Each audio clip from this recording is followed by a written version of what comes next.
Hi, everyone. Welcome to Turning Point. I'm your host, Blaine Birch, co-founder and CEO over at Dryrun. And joining me today is Josh Greenbaum from CFO Minded. And of course, here at Dryrun, we talk with CFOs all the time. We love CFOs, always interested in the types of stories that, the businesses face. And so I'm really happy to have you on the show today, Josh. Thank you. Thank you for having me. So I just wanted to go back to the beginning here. How did you, sort of where you are today, but how did you get started in this world?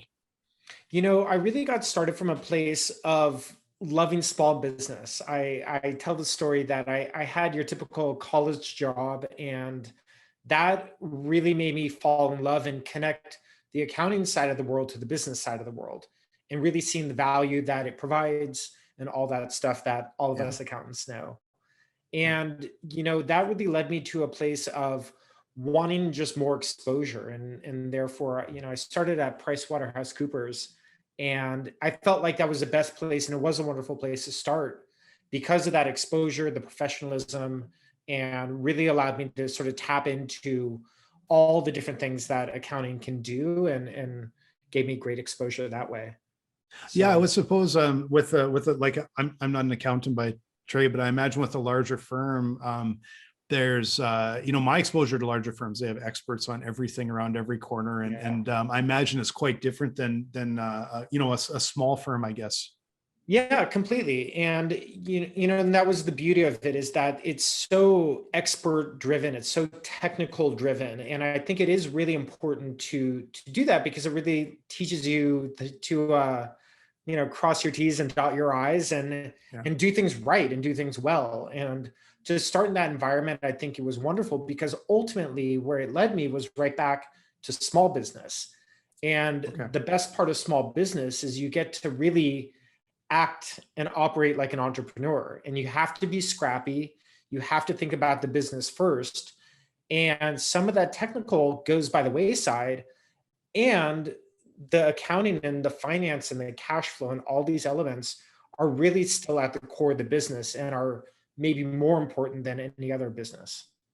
And it's I imagine the transition, because obviously, like you said, you got started at PricewaterhouseCoopers, you obviously sort of moved on from there, but I imagine the transition is a bigger one too, because you're not only leaving to get into this area you love with small business, but now you become a small business owner yourself, and now you got to get the contracts like everybody else. How did that sort of whole thing happen?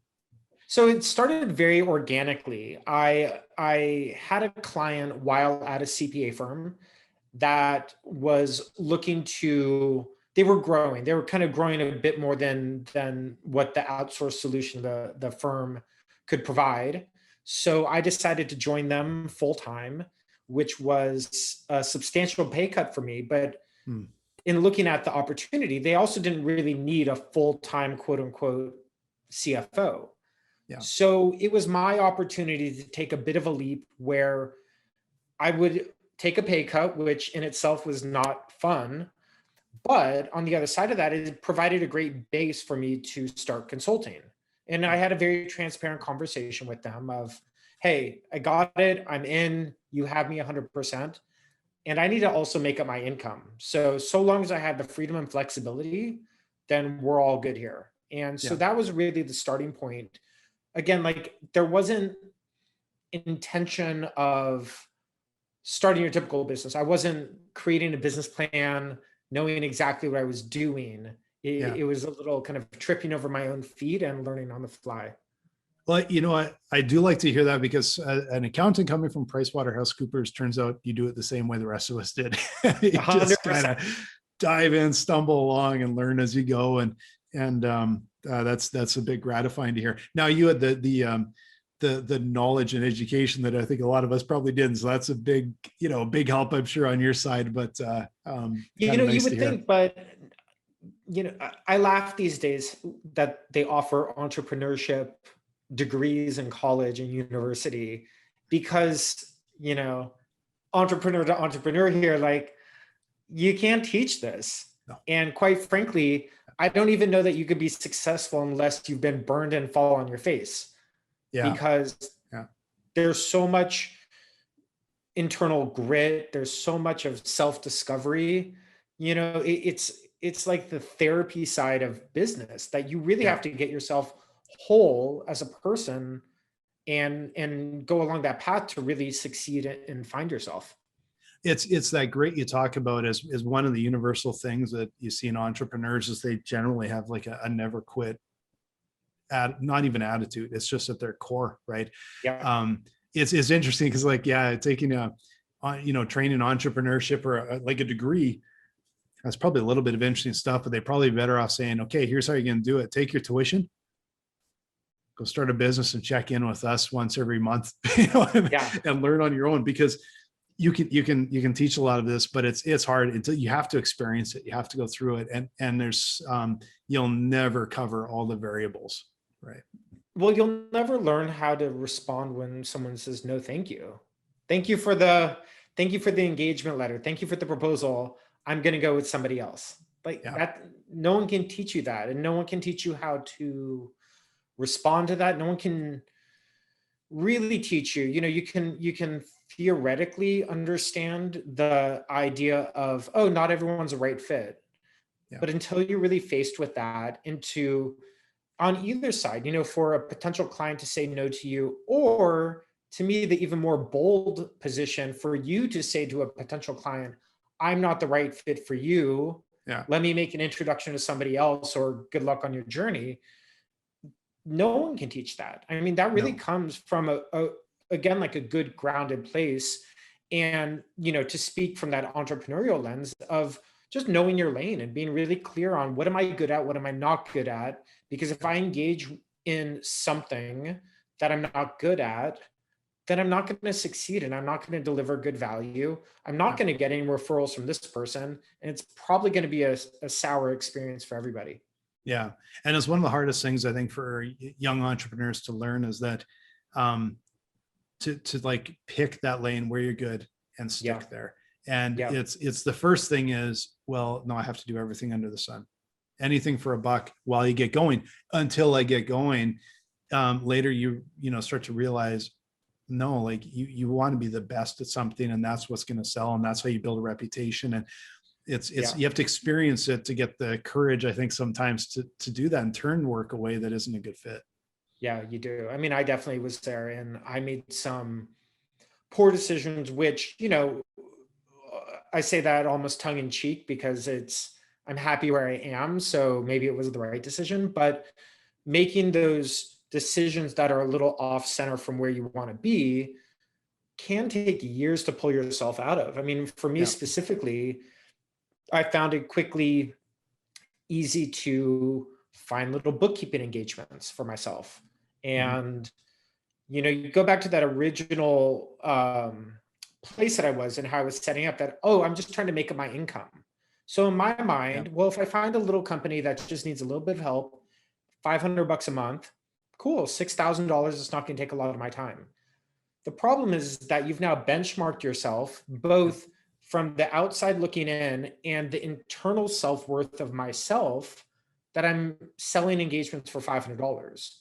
And if Yeah. you want to make 10, 15, $20,000 a month just for yourself, think about the volume of clients you need just to achieve that, and the amount of work that then takes.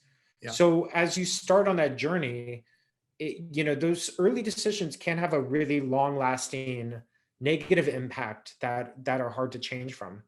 Oh yeah. Yeah. I remember, like before Dryrun, I had a creative agency and started it in 99. And, that was the same thing as early on. It was a little bit of the, we need money. Like you're kind of panic, need money. And then, but as the years go on, and it was one of my experiences relatively early, my first year or 2 years, I actually had to fire a client. And this was not it was the biggest client we had to date by a long shot. And it was a big contract. We just realized we were in over our heads. We signed a contract that was unfortunately weighted very heavy to the, we just never even picked up on it. And contract was literally, I think, changed their mind. And they did, and it was like from night and day, just like totally changed completely. And they would have sunk us. Yeah. So it learned a lot about contracts we learned a lot about clients, and it was a real learning experience. But on the other side, it was not long down the road where we started to do that minimum price for a job, and that kept going up and up and up and up, because you start to get to that point where you know they don't make sense. They don't move you forward as a business. Well, I think there's that perspective, and I think there's actually a really interesting contrasting but complementary thought around that, whereby you're describing and feeling that you engaged over your head. I think that there's another side to that, that I know that I suffered from, where coming out of a place, and call it PwC, call it a CPA firm, but this kind of homogeneous environment of we're all the same. Coming out of that, and today looking backwards, I had no perspective. It's not even that I lost, but I had no perspective on how much value I was actually providing with things that felt elementary to me. And it's important, I think, to remember for an entrepreneur in any regard, and maybe specifically any service-based business, and for the accountants out there, that sometimes the simplest thing, to speak to Dryrun a little bit, but that cash flow management, it's not technical accounting. We're talking about cash in, cash out, and predicting. Building a little structure around that is super valuable to people. And so it can be easy to minimize the actual work that you're doing from not having that perspective within your environment, to then turning outward to a group of non-accountants in this example, and the value that you're providing. And though it's easy for me, it's valuable to them. And you have to be careful not to confuse the two, be it in how you're pricing it, how you're showing up, and just, for your own well-being, to just know that you're providing value. Yeah, and that is the most important thing, is understanding the value you bring, and value pricing. That was one of the biggest changes in early on in my first business, that you're, at first like, well, we'll do hourly, because everyone does that right away. We'll go hourly. And pretty soon you go, that doesn't make sense. Like, there's jobs here that do not make sense that way. And, we found with some jobs, like a great example is if you're doing a branding project. So the logo itself sometimes would be just an incredibly long process, and sometimes not. Sometimes it would actually just be like, you got your team there and you go like, yeah, we hit on it. We got a really good one. And it didn't take a lot of time. Has the same value as the one that would have taken a long time. Yeah. And then of course, then you get into all the application stuff on building out this entire brand, that kind of stuff. We might be going more like, well, yeah, there's more of an hourly component, because we have to figure out how you budget it, but it's all built off this one thing that you can't bill hourly for that. It doesn't make sense. And it's I can see even today in accounting, like the value that you guys can bring businesses.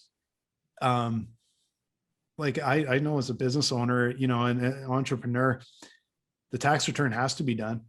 Yeah.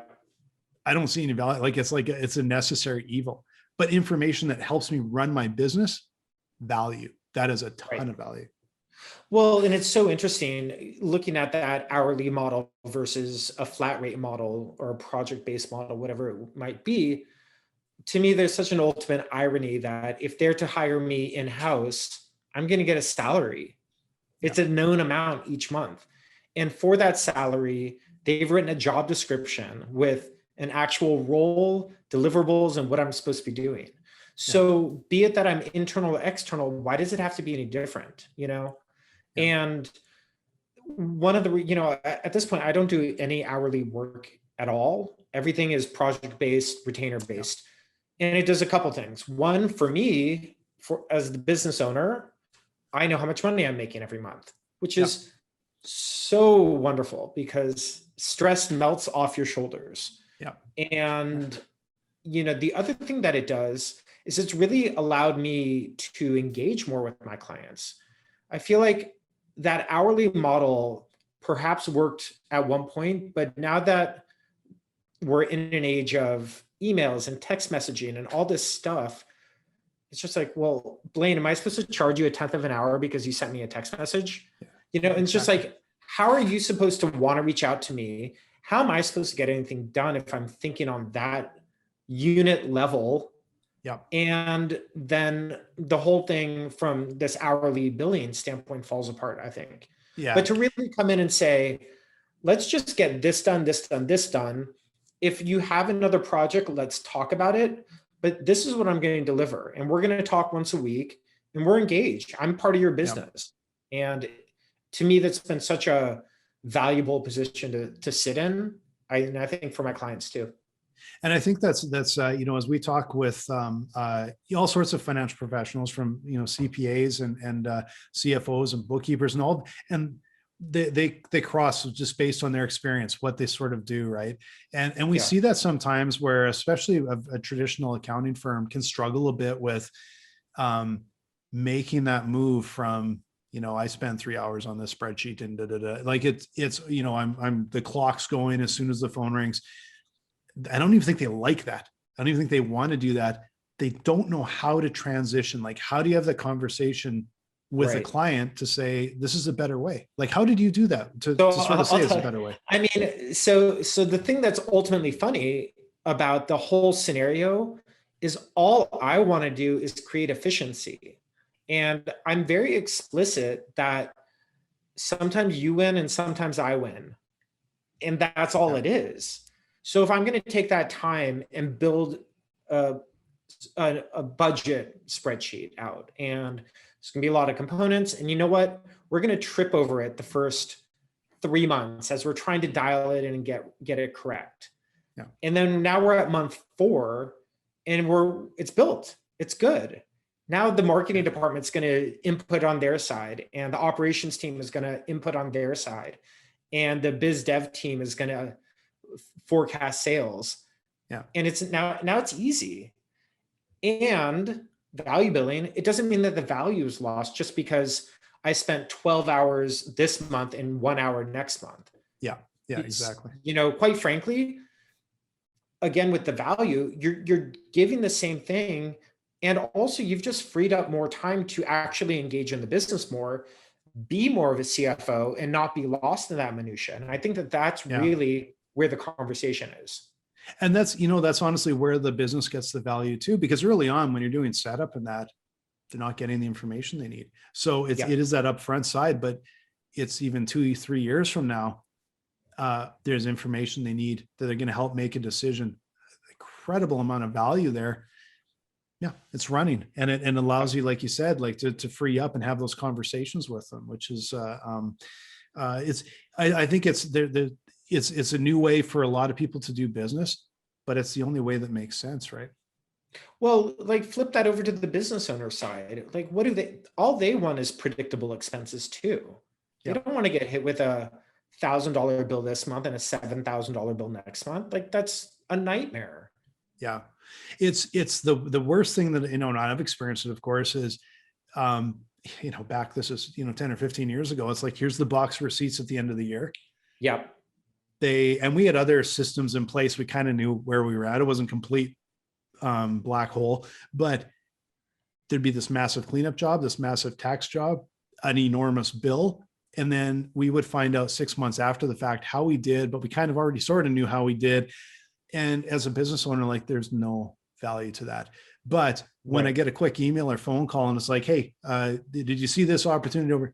Yeah, huge value. That took 30 seconds, but it's enormous value. And I'm glad to see it moving this way, because with today's technology and cloud, everything, business owners can keep track of stuff a lot easier, and everybody can be on the same page and know what's going on. It's a great time. Just got to take advantage of it. 100%. And what I love about it is when you look at the population of CFOs and future CFOs as they become consultants, I think what it really does for the profession is it elevates it, because if you follow that logic that bookkeeping used to be a thing, but now it's generally an automated service for small businesses. You have QuickBooks automatically matching things up, et cetera. So cool. That's not needed right? You're not going to spend much time on that. Yep. And in the short of it being that, well, then you got to get strategic and you got to think and you got to really understand the business and the goals of the business owner. Yep. And that, I think, becomes, in particular for small business CFOs, like that really, really is the value that you are taking from the years of experience and the opportunity to work with various businesses and business types and business models, and to really leverage all of that and pull it all together so that you are serving your clients and hearing what they need and want. Yeah. And it's the bookkeeping is like, you have to have that information, but fortunately so much of it is automated now and everything. And for a business owner to have an expert that, I've dealt with this sector before, and this is what I've seen, and this is something you may want to watch out for. Some little bit of advice could be business saving, business transforming, right? Yep. You don't get that from just a box of stuff. So it's and I see it every day with clients. I mean, the little things that you can do, to give you a specific example, I had engaged a while ago with a client, and they're in the staffing business, and picking up, indirectly, but through the cues of the business owner, that is very top line revenue driven. And to my accountant brain, that's kind of a joke. Who cares about top line revenue? Let's talk profit, right? Yeah. So great that you made 10 million, but it cost you 11 million. So exactly. Let's talk about bankruptcy now. But to fully, without judgment, understand that that's how he's looking at the business. Where we really needed to start was with pricing and utilization of staff. And if we can really dial in, this is an engagement and it costs X to fulfill that engagement. Let's make sure you're achieving an appropriate profit margin. So now you can go chase top line revenue. Yeah. Boom. Now he has a fail safe, he's armed to go to battle and protect his bottom line. And it's amazing. Like how many business owners we've talked to, and there's times where they really don't know their costs. They just kind of, we're charging whatever amount. That should be good. You should, right. That's unfortunately not a rare thing, right? Or even worse, when you're benchmarking your own pricing, go back to the CFO entrepreneur brain. If all I'm doing is benchmarking my pricing off of my peers, I might be losing as well, because you have to do a little bit of the homework. You don't know what everyone else is doing. So exactly. You have to do that homework yourself. Yeah. Make sure you're providing more value than them. That's just your job. But charging enough to make it make sense. And it's, and that can be a scary thing too for businesses, because, but I always think the best clients, they don't just automatically go with the cheapest rate. That's probably not a great client either. So, it's right. So the other go ahead. On that is, I think it's important, to maybe give a piece of advice on how to get those prices up. I think there's a big piece of gut check. You have that gut check moment, be it that it's going to be communicated in a formal proposal or over email or over a phone call, whatnot. That one has to choose, am I going to say that I'm 3,000 a month or am I 3,500 a month? Yeah. And so my advice to provide a little additional value, I always lead with, like, let's say 3,500, and also quickly follow that with, and I'm happy to discuss this. This is not the end of the conversation. This is the starting point of the conversation. And I think when you present yourself that way, there's the notion of anchoring your pricing up. There's also the practice of communicating yourself at a higher value, which is important. And allowing it to be open, because maybe you are okay with 3,000. And if you started at 3,500, maybe that's where you land. And so, that's just a very important piece that I implement for myself. It's a really important skill to have and I would actually say this to any business owner out there. Negotiation skills are absolutely paramount, and get good at them and use them. And I remember back in '99 when I started my first business, I went, and I think the books are still on my bookshelf here. I got two books. One was What They Don't Teach You at Harvard Business School about negotiation. Yeah. Paraphrasing the title, this is years ago, but it's up there. And the other one was Negotiation from Harvard Business School. And I thought, okay, well, I gotta look at both these and see what they got, right? Yeah. And I went cover to cover on those, and then I remember trying them. At that point, I was preparing for a meeting Monday morning, and then I walked out and I'm like, oh, that worked. And I've I'm it's not like I'm some amazing negotiator, but it gave me the fundamentals that I can manage it, and it becomes fairly second nature now. And it's really an important skill. Like it's just one of those really things. is, and people often sell themselves short by talking about, oh, I don't like to sell. Oh, I don't like to do this. And it's like, well, I think that you do, and you can find your way there. Yeah. I think nobody likes the hard sale. Nobody likes the aggressive sale. Yeah. What they do like, what I love, is communicating that I understand what you want for your business and how I can help you. Yeah. And that's the sale. It's not the dollar amount. The Yeah. sale is the value. And to reframe for those who are nervous about selling or feel uncomfortable about selling, don't let it start there. Think about value. Think about how you're going to show up. Think about the deliverables you're going to provide. And that's a great baseline. Well, and it's you're just having a conversation and trying to find out, is there a good fit? Like you never have to be worried. You're never going to sell, especially an entrepreneur, on something they don't need. They're not going to spend the money on you. So don't worry about that. Like it is about having a conversation, understanding their needs and saying, yeah, I can serve that and I can do a really good job on that. And then let's come up with a price that just makes sense for both sides. You're not trying to go into win. I never thought of negotiation as you're trying to win.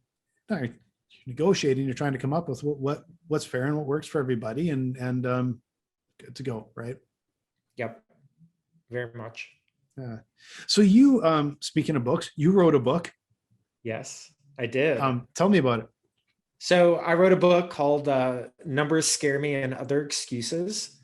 And it's a business owner's guide to lead like a CFO. And really the genesis of the book came from reflecting back on every client that I walked into. Every single client you walk into, something is wrong, right? You're never walking into a great situation. So often, from my perspective, they're frustrated with their bookkeeper. They're mad at their bookkeeper. They feel like they have no transparency. They're always left in the dark, all those excuses, or I'm not good at numbers, whatever it might be. So the book really came from a place of wanting to kind of call BS on that, because as a business owner, you have a fiduciary responsibility to your business to provide, maybe just for yourself and often to employees. You have a responsibility to know your numbers. And that is the core of your business, on top of this, how you operate and whatnot. But so the book was really coming from a place of, let's just give you, the non-accountant, the business owner, a core understanding so you can better manage a bookkeeper, so you know what to ask for. I don't believe that, let's not joke. There are terrible bookkeepers out there, but I know that there's a lot of great bookkeepers out there.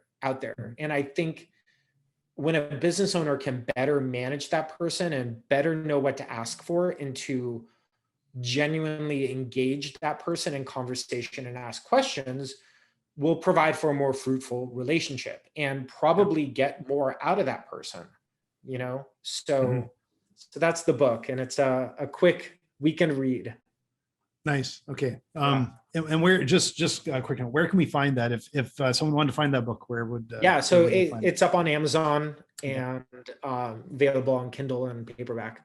Okay, awesome. Because I know I'm sure there's a lot of bookkeeper business owners that are like, kind of want to know a little more about that. And it's bookkeeping, like we talk about all the time from Dryrun's perspective, like it is really important that it has to be done right and up to date, because it opens the window. Then you can really get into the numbers and get into the meat. If it's not there, you're flying blind. So it's important to have that, just a foundation. It's like that foundation that you need. So right. Well, what I like to say is you're not allowed to love money but hate numbers.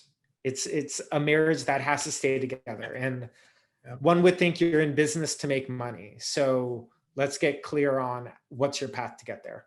Yeah. And I think part of the reason that entrepreneurs at times struggle with that is because they go into business and yeah, we're going to make money, but the primary driver is so much on building something or having the freedom, or there's other things that take priority.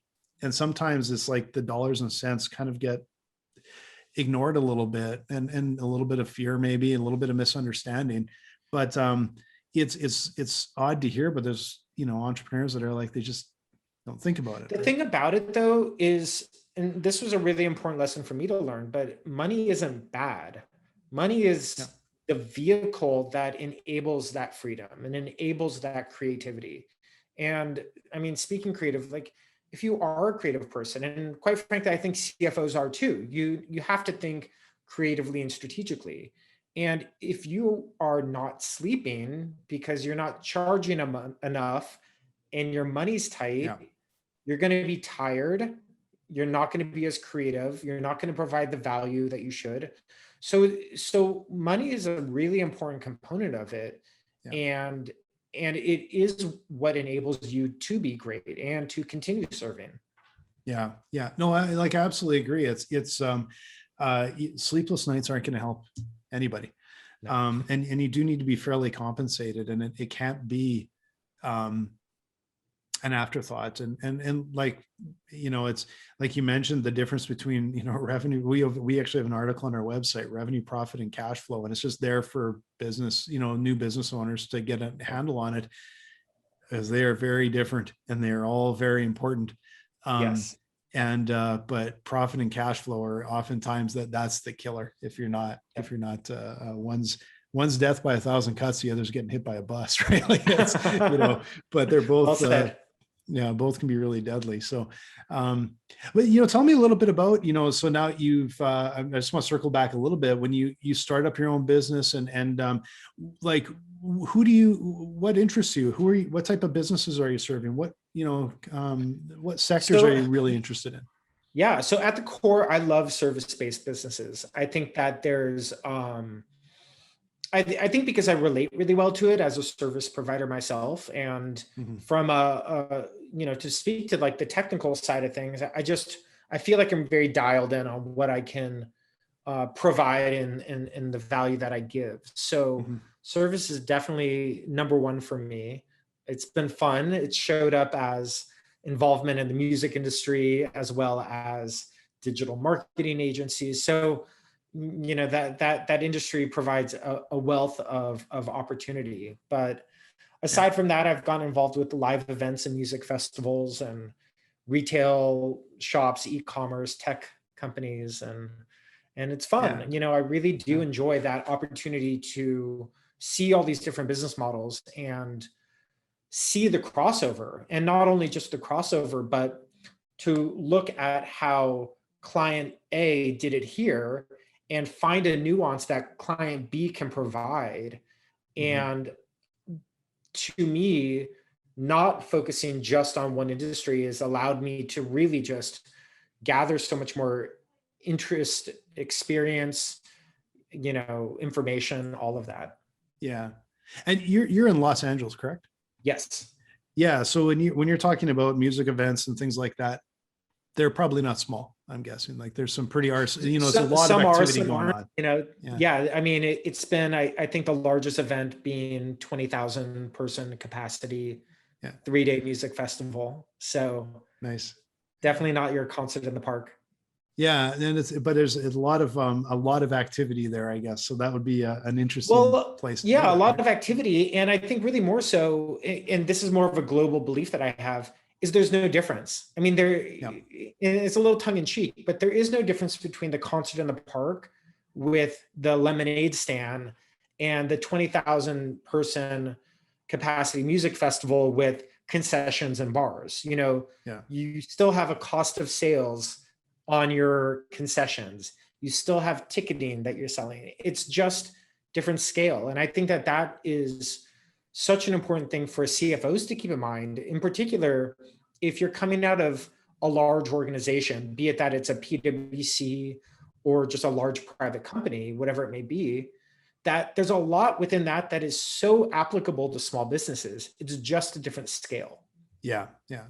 I actually have a question about that. You're sort of bringing up these live events. Now we're just on the tail end of, or at least up in Canada here, we're just finally opening up a bit.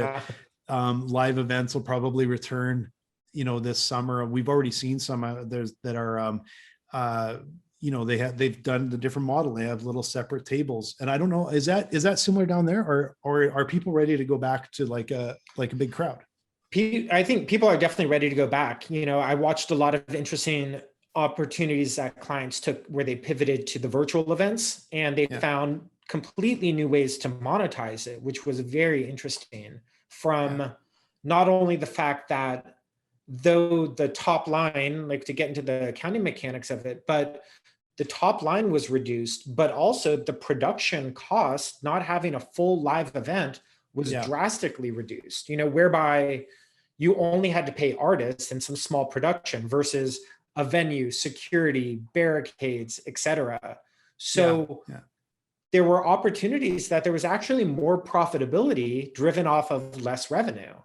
Interesting. And it was so interesting to watch, because that, talk about data points throughout the life of a company that you gather. But what an interesting moment to then reimagine how you show up as a business. Yeah. Because it's not just, are people ready to come back to live events, which is a fair question. It's, do we want to go back to live events as the owner? And, and I think that that's such a universal thing to think about all the way through for any business is, it's kind of like that nuanced thing. If you can't just respond to what the customer wants, you really have to understand your position in the market, understand your value in the market, understand the profitability within the market, and hold to your niche and hold that line. Yeah. It's interesting because we've seen, this is actually really interesting to hear a bit about that, because as I've been talking with different entrepreneurs and different, different people over the last year sort of thing, and finding that so many businesses have changed their model, adjusted their model. And the sense I get is they're just not going back 100% to what they're doing. Now they have some sort of hybrid model. And I'm wondering, in live performance like that, do you expect that it'll be more of a hybrid model at this point? Or do you think they'll be like just pure live? No, I don't think it'll be pure live. I think that the live component is explicitly needed. Just like going into an office, you need the human interaction. You want to feel the bass of the music, the experience, the lighting, like all these things that you'll never be able to replace at home. But in addition to that, I think it allows you to, within, like, let's say music festivals, to take a brand that you've created as a live event and to then think tangentially, whereby that live event may be a 3-day event that happens once a year. And how else can we now engage with people throughout the year to maybe have mini music festivals or things of that nature? And I think that type of thinking is the greatest asset that comes out of the past year. Yeah.